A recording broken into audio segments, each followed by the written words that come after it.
And here we go again with the Marder II, this time as a Russian tank and on tier 10. No, really. In my opinion, this tank is a Marder II on tier 10. Nothing else, nothing more, nothing less. Why do I say that?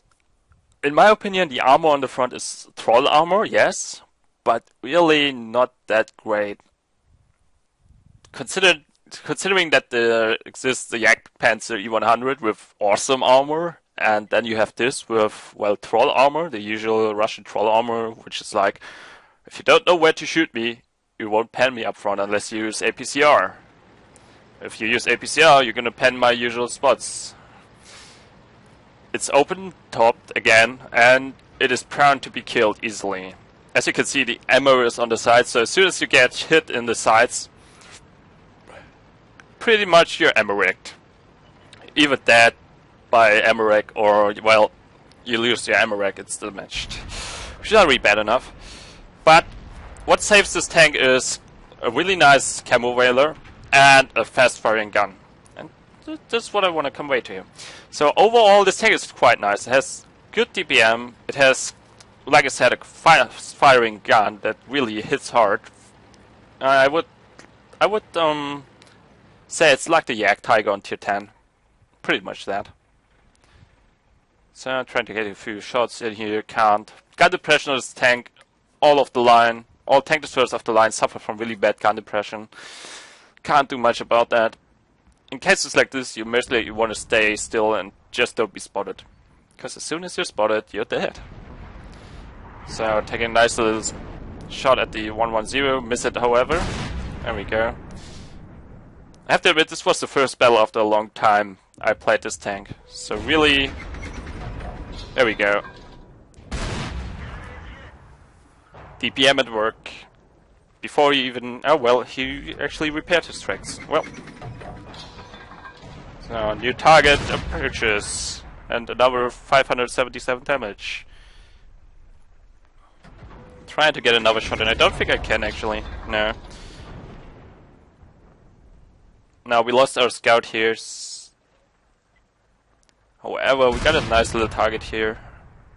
E75 turret side, always nice to hit. Hello, sir. How's it going today? I see. It's going good. Yeah, no shots on the Lorraine. Taking a blind shot on the E75. That's something you can do with the fast-firing gun. Blind shots are really good for fast-firing guns because you can reload, and the target is most likely at the same position. Now, in this particular moment, it wasn't, but it works from time to time. Now, suddenly there's a scout behind me, so really what I want to do is take this guy out. However, I can't move in the moment. There we go, being hit in the side, taking a pot shot, and getting the hell out of here. Now, the first shot panned me on the side. Luckily, as you can see, it panned the side where neither the driver nor the ammo is, so I was lucky there. And the next shot panned my, the counterweight. Luckily, that doesn't count for damage, so it was counted as a bounce, or I guess as special armor again. Special troll armor at work. So I was quite lucky. A side shot could have easily ammo wrecked me, and it would have. I think it was the bad shot firing at me, given how small the holes are. So I was quite lucky there, and I'm going back into position because I need my DPM, and I need a bush for that. So I'm getting into position here.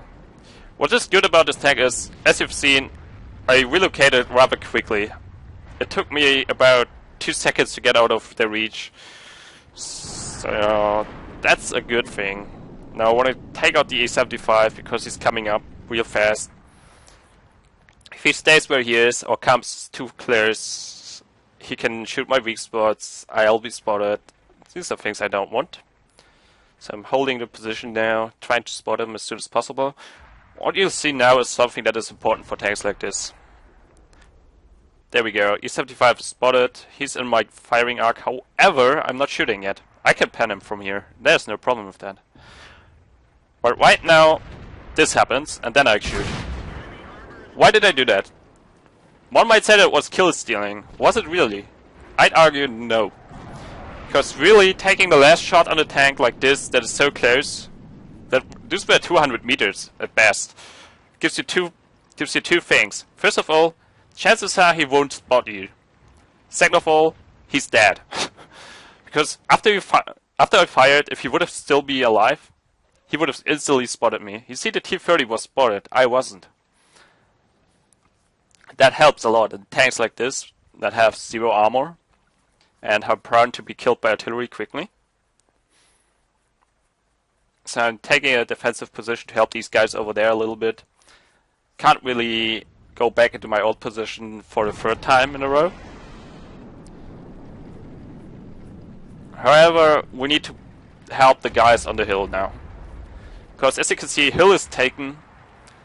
Our heavies are approaching to support them, and first I need to help them too. I can't just sit around all day, can I? Now, since it has a lot of speed, kinda like the Foch, you can use it to attack, hit and run attacks work very nicely. Brawling, not so much. It does have quite a nice maneuverability, but I'd say it's not on par with the Foch. It's a little bit worse than that. As you can see here, getting a nice few shots on the side of the T-57. Always nice to have. He's bailing out though.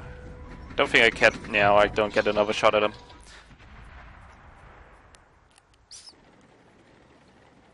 Positioning really important in this tank.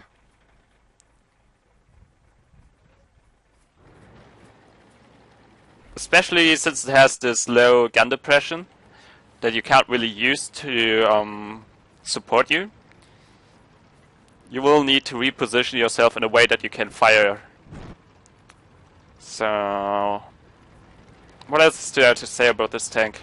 Not much really. It is fast. It is, like I said, a Marder II on tier 10. Mostly played with situational and map awareness instead of just using your armor, for example. There we go, getting a nice shot at the T-57 side again. Now I saw that the M103 was hit by something in the base, most likely the E4 or something like that. The T-34 maybe, most likely the T-34. E4 would have done more damage. So I decided, yeah, I don't want to be here right now. Trying to take a shot at the T-34 or whatever it is that is still in their base. However, nothing is spotted yet. This is not a frontline tank. By no stretch of the imagination. So I'm taking a pot shot here, really bad shot too.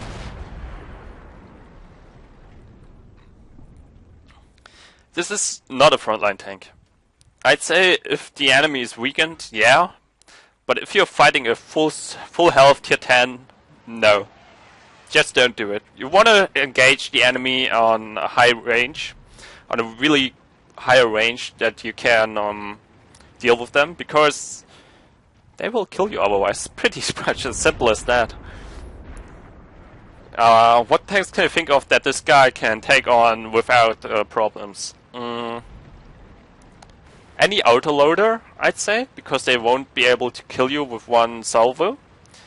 So if it is a face-off battle at like 100 meters range or something like that, then you'll kill these guys before they reload.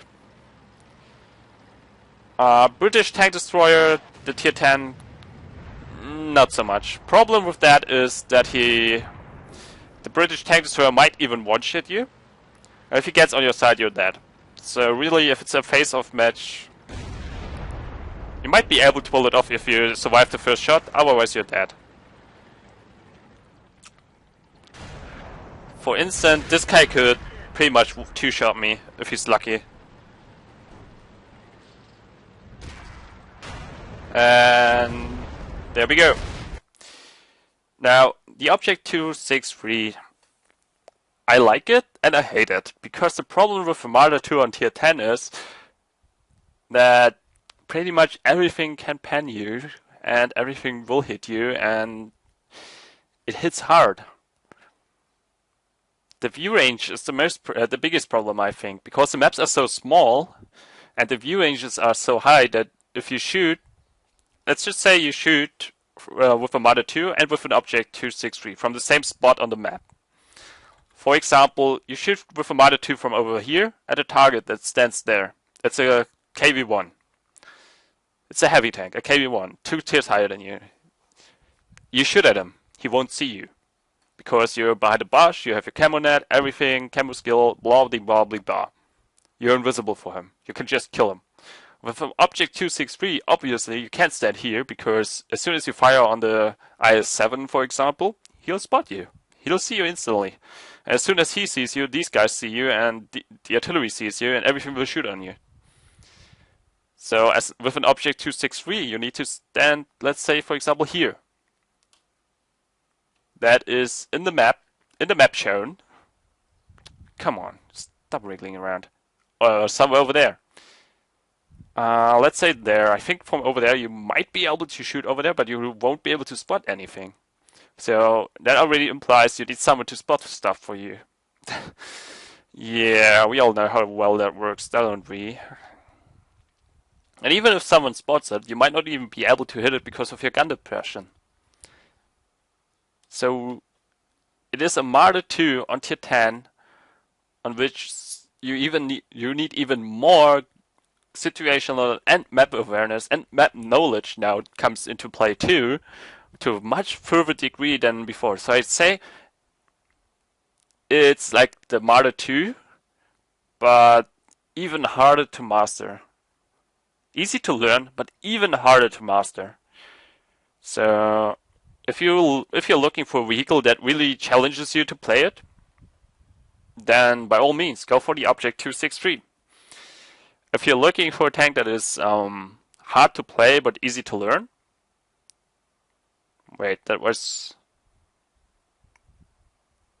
now I lost part of my thought process. But all right, if you're losing for God damn it, if you're looking for a tank that is easy to play and hard to learn, then this one is not yours because it is hard to play and hard to learn. That was what my thought process was. So, yeah, the Object 263, one of the rarer tanks on our server. Not that rare, but still quite rare. I like it, and then I don't. It really depends on the map there. Well, see you next time.